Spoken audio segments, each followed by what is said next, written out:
Nama saya Siti Nurfariza binti Muhammad Tawil. Saya merupakan guru pendidikan Islam dan saya berusia 32 tahun. Assalamualaikum semua. Waalaikumsalam warahmatullahi wabarakatuh. Ya Muallimah Fariza. Okey, baiklah. Hari ini Muallimah nak mengajar kamu sedikit tentang kisah-kisah Nabi daripada surah. Bermulanya inovasi yang saya lakukan inilah berdasarkan daripada kisah tahun lepas di mana saya menceritakan kisah surah Al-Anbiya ayat 1 hingga 35 dan dalam itu saya menceritakan kisah-kisah Nabi yang terdapat dalam surah Al-Anbiya tersebut dan saya lihat nampaknya murid-murid tertarik dengan kisah-kisah Nabi yang ada dalam surah tersebut. Al-Anbiya ayat 1 hingga 35. Sebelum tu Muallimah nak kamu teka beberapa soalan daripada Muallimah. Okey, cuba kamu tengok gambar ni. Gambar apa ni? Laut terbuka. Laut yang Belah. Cuba kamu teka Nabi apakah yang cerita berkaitan dengan laut terbelah? Okey, standar. Nabi Musa. Salah. Apa dia? Nabi Musa. Nabi Musa, betul. Okey.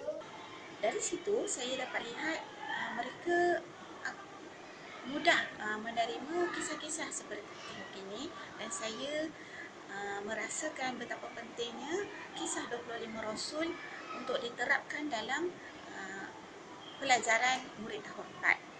Jadi di sini saya membawa gaya yang lebih ringkas melalui kaedah pendidikan secara visual bagaimana untuk menguasai 25 kisah Rasul dengan gaya yang lebih ringkas. Siapa yang boleh cerita sikit tentang kisah Nabi Musa dan laut yang terbelah? Elia, cuba cerita sikit, tak apa, tak banyak. Cerita sikit je. Apa yang kaitan dengan laut terbelah ni? Nabi Musa dia buat apa?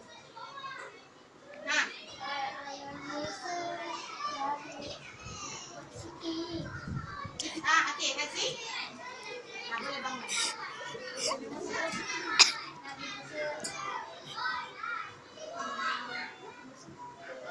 Apa duduk pun tak apa. Duduk pun tak apa. Okey, Aisyah, Nabi Musa apa? Daripada dikejar oleh Raja Fir'aun. Nama raja tu Raja Fir'aun. Lepas tu apa dia buat? Akhirnya dia berjumpa dengan laut kat depan dia. Lepas tu apa dia buat? Dia mencampakkan tongkat dia. Lalu terbelahlah laut ni. Barulah dia boleh lalu nak selamatkan diri dia dan pengikut-pengikut dia.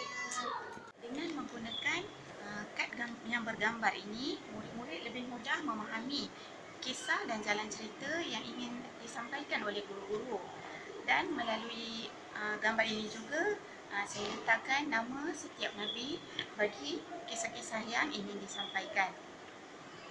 Dan kisah yang ingin disampaikan oleh guru-guru terpulang mengikut tempoh yang bersesuaian bergantung kepada keadaan guru tersebut.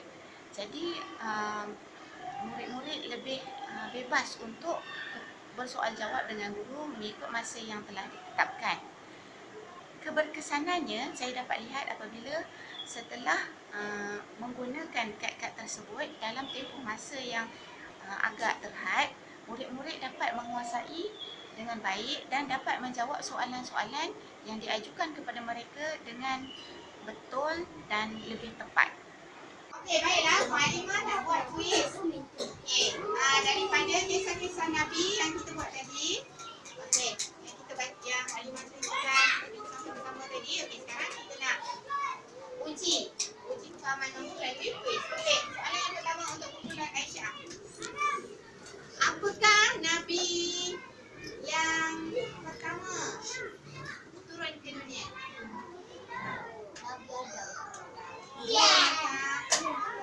Okey, untuk Aisyah. Okey, seterusnya untuk Khadijah. Nabi apakah yang diutuskan pada tahun sama? Raja Fir'aun. Nabi Musa. Okey, Nabi.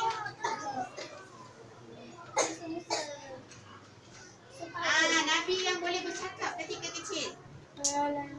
Nabi Isa. Nabi? Isa. Nabi Isa, betul. Mantap. Warahmatullahi wabarakatuh. Okey. Halimah ada sikit soal jawab dengan kamu. Okey, tentang kisah-kisah Nabi. Okey, cuba kamu tengok gambar ni. Gambar apa ni? Orang lumpuh. Gambar orang lumpuh. Okey. Kamu tahu tak kisah Nabi apa tentang Biasa je. Nabi? Biasa. Nabi Ilyasa. Cuba cerita sikit pasal Nabi Ilyasa. Dia pada ketika dahulu dia rawat adiknya Ilyas habis. Bukan. Dia lumpuh. Dia yang lumpuh. Oh, dia Dia yang yang lumpuh. Yang rawat dia Ilyas. bukan adik, dia kawan. Kawan. Jadi, ini gambaran. Ini bukan Nabi Ilyasa. Ini gambaran Gambaran. bagi Nabi Ilyasa. Dia dulu sakit yang berat, sangat berat. Hingga macam tak ada harapan nak sembuh. Tapi tiba-tiba satu hari Nabi Ilyas datang ke rumah dia, melawat dia. Kemudian Nabi Ilyas berdoa kepada Allah, minta kesembuhan kepada Nabi Ilyasa. Dan Nabi Ilyasa pun sembuh. Disebabkan itu Nabi Ilyasa pun beriman kepada Allah Ta'ala dan menjadi pengikut kepada Nabi Ilyas. Jadi kawan, jadi sahabat kepada Nabi Ilyas. Okey, Iman, apa yang kamu tahu daripada gambar ni? Saya tahu bas ini boleh kerana Ditukarkan kepada dikatakan kepada Nabi Ismail kerana pengorbanan Nabi Ibrahim kepada Allah. kepada Allah Dengan menjalankan dan penyembelihan yang diperintah yang perintah oleh Allah Subhanahu Wa Taala. Allah Ta'ala. Okey, apa pendapat Hakimi dengan Akmal tentang kad bergambar kisah Rasul ni? Ni kisah Nabi Ayub alaihissalam. Dia sangat best dan bermanfaat. Lagi? Moral daripada cerita ini ialah bersabar dengan dugaan Allah yang diberi oleh manusia. Okey, terima kasih. Pak Is dengan Nakib, apa yang kamu dapat daripada kisah yang ada dalam gambar ni? Kisah ini sangat menarik. Dia menceritakan tentang apa? Dia menceritakan tentang peperangan Peperangan yang ada kaitan dengan Nabi apa? dengan Nabi Daud alaihissalam. Dia menyerang siapa? Nabi Dia menyerang tentera Jalut. Tentera? Dia menyerang tentera Jalut Ha, dengan membaling batu kecil ke arah raja. tentera Jalut. Arah tentera Jalut. Akhirnya apa jadi? Akhirnya dia mendapat takma. Jalutnya apa jadi? Akhirnya Raja Jalut ni mati. Mati kerana? Kerana terkena balingan daripada Nabi Daud. Betul. Okey, apa pendapat dengan Kak ni? Okey. Ini sangat menarik dan sesuai dibaca untuk kanak-kanak oleh semua golongan. Okey, terima kasih.